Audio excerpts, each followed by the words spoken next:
NBC5 News at 6 starts now.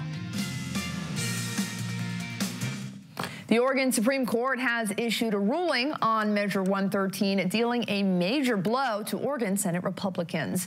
Good evening. Thanks for choosing NBC5 News at 6. I'm Jenna King. The Oregon Supreme Court ruled unanimously this morning to uphold voter-approved ballot Measure 113. This means that a handful of Oregon Senate Republicans cannot seek re-election, which several of them were looking to do this year. NBC5's Taylor Antris breaks down the ruling and how we got here. That's our top story tonight at 6.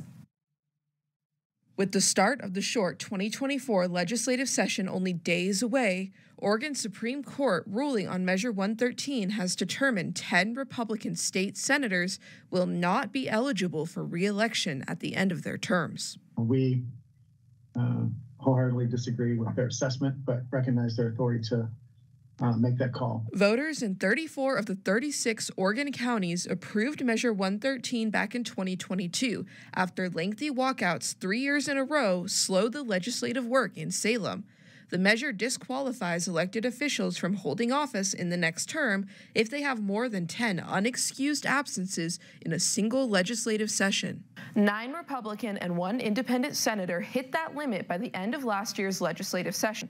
This was largely due to the 6-week Senate walkout that aimed to block a bill strengthening protections for abortion and gender-affirming health care in the state. Klamath County Senator Dennis Lim was one of 5 Republican senators who filed a lawsuit against the Secretary of State's decision to back Measure 113.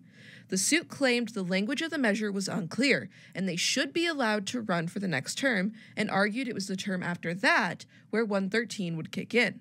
They said the intent of the measure to prevent all lengthy walkouts didn't matter.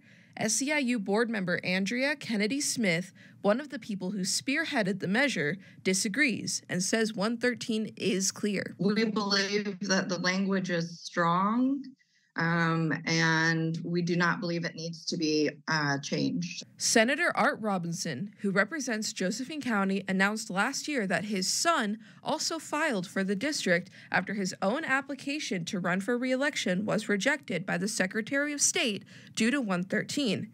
So did Senator Linthicum's wife, Diane.